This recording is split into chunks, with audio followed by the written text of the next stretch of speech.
Good evening and welcome to Wednesday evening Bible study. I have some help tonight. I've got my friend Rosie right here with me.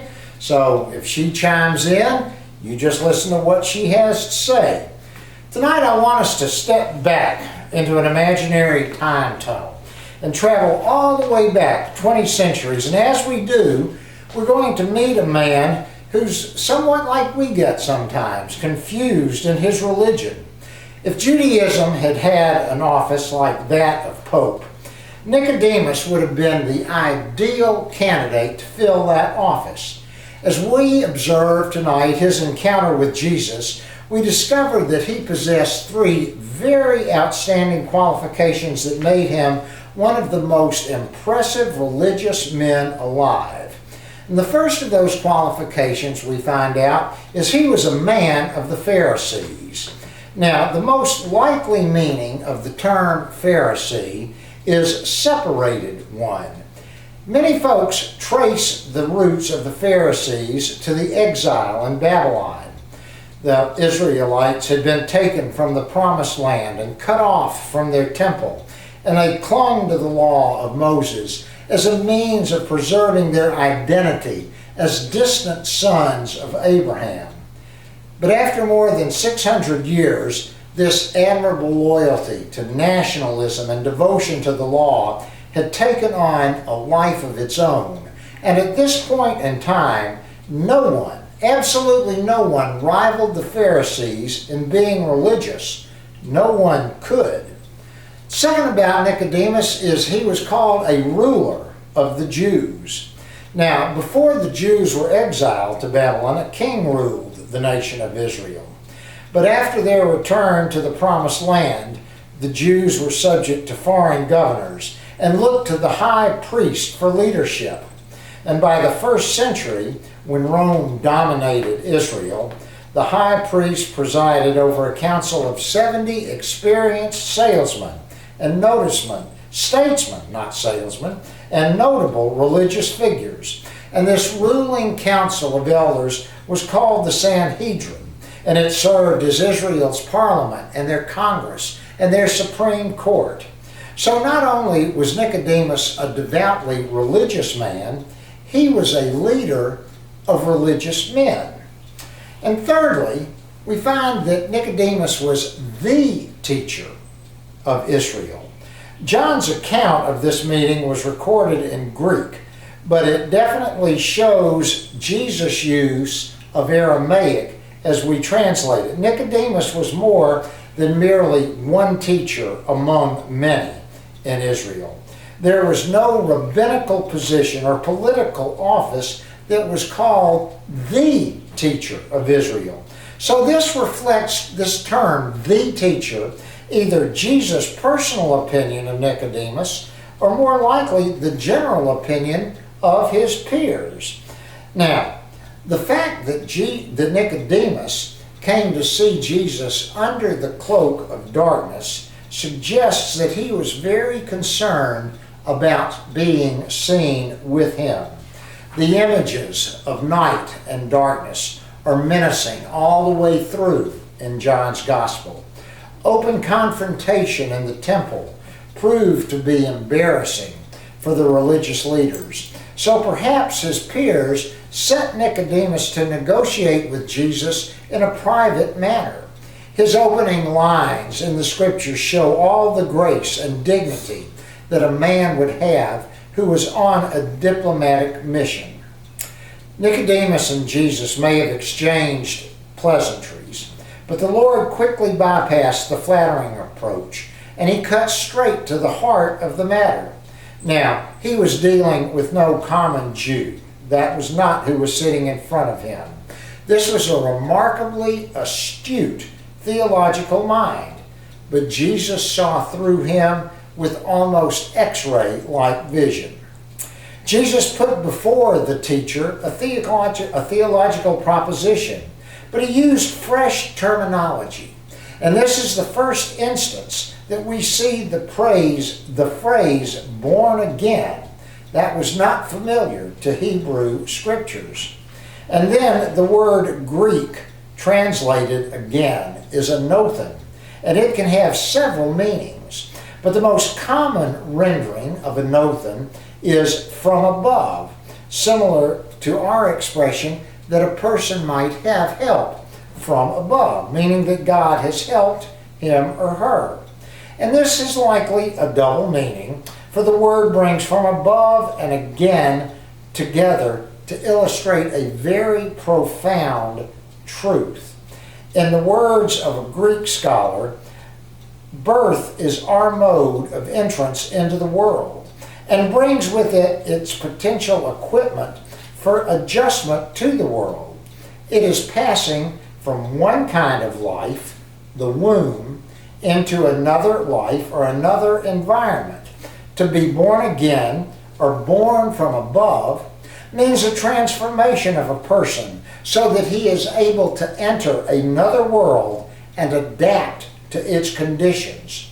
To belong to the heavenly kingdom, one must be born into it. Now, when Nicodemus heard the new requirement, must be born again, he deliberately focused on the again nuance of that phrase. Don't forget now, this is no imbecile sitting across from Jesus. This is a brilliant theologian. This man is skilled in the art of debate, addressing what he undoubtedly saw in Jesus as just a young upstart. And his question said, in effect, "What a ludicrous proposition you're putting forth." Jews in his day called Gentile converts to Judaism newborn children. And that's a cute expression for those who had just begun their new life as sons of the covenant and heirs to the blessings of all of Abraham's offspring. Men were circumcised, and all converts were baptized in water.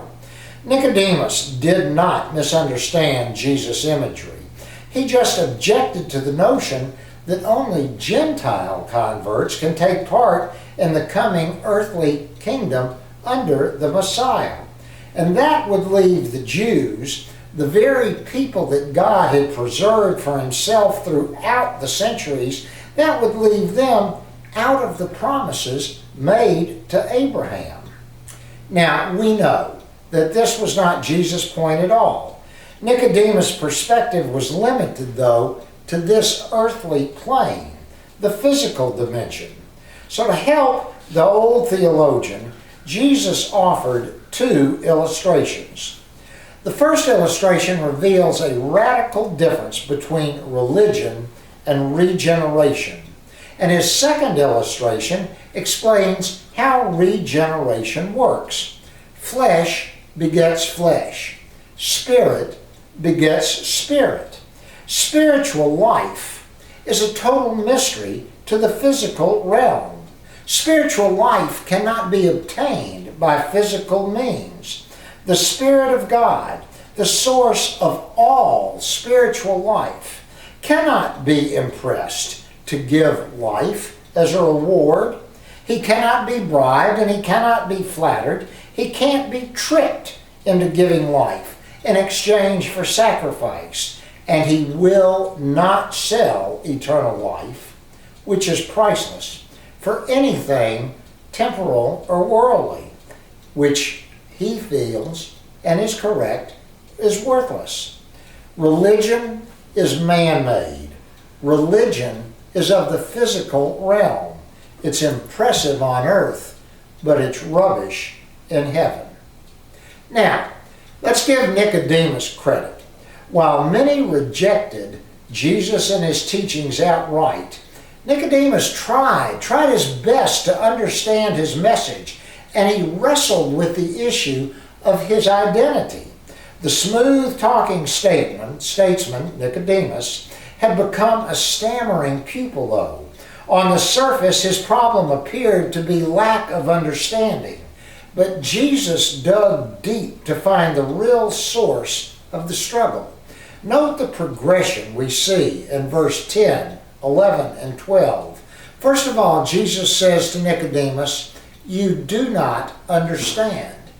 And then in verse 11, he says to Nicodemus, "You do not accept." And then he ends up in verse 12 by saying, how will you believe? Jesus was incredulous that spiritual matters should be so foreign to the mind of Israel's leading spiritual teacher. If the shepherd is blind, the flock is doomed. Secondly, the real struggle for Nicodemus and the people he represented was their refusal to affirm the truth of eyewitness testimony. In the ancient world, as well as the world we live in today, there's no stronger evidence than the testimony of multiple eyewitnesses. And third, Jesus acknowledged that spiritual realities are much more difficult to believe than truths which can be proven scientifically. However, the heart of the matter is credibility. Who are you going to trust? And finally, Jesus claimed to be an eyewitness to heavenly truths, having seen what physical eyes cannot see. Where a mere human being cannot physically ascend to heaven to witness spiritual realities, God can descend physically to testify to humanity. Not only can God come to earth as a man, he did come to earth as a man. And Jesus used the familiar Old Testament idiom, Son of Man, to refer to himself. Jesus used wind to illustrate the fundamental difference between religion and regeneration. And now he draws on a familiar episode in Israel's history to illustrate how regeneration takes place. The Israelites had just experienced God's miraculous deliverance from slavery in Egypt, yet they grumbled and complained, and eventually God decided to discipline them, and he sent a plague of venomous snakes. And as people began to die, Moses interceded, and in response, the Lord instructed him to make a bronze snake and set it on a pole so that those who were bitten could look up at it. And he then promised that when a person looked upon that bronze representation of his or her affliction, the venom would lose its effectiveness. And it worked. So we come to a statement now that we have to understand. Regeneration, a newness, occurs through belief. And we have to go to John 3:16 very quickly and examine it to see exactly what's being said. For God so loved the world. While a holy God must punish sin in accordance with justice, he does not want to. He doesn't delight in destroying his creation. That he gave his only begotten Son, the eldest born, the firstborn, eldest son in the family, was entitled to receive the greatest share of inheritance. If he was the only son, he got it all. And Jesus was the only son. He got it all. That whosoever believes in him. Now, belief is the key concept throughout John's gospel. And the Greek term means to believe as true, to trust, and to place confidence in. When one trusts God's gift rather than his own pride or his own merit, eternal flows like water. It cannot be any simpler. Shall not perish. Perish is a horrible word. It means to be destroyed, to be lost. And to say shall not perish gives such security, but have everlasting life. Life is the primary issue. We're all going to die physically, but we all will not die for eternity. Evil will not have the final word. Life, eternal, incorruptible, abundant, given to us by God and by his Son Jesus Christ, is offered to all for eternity through our faith in him.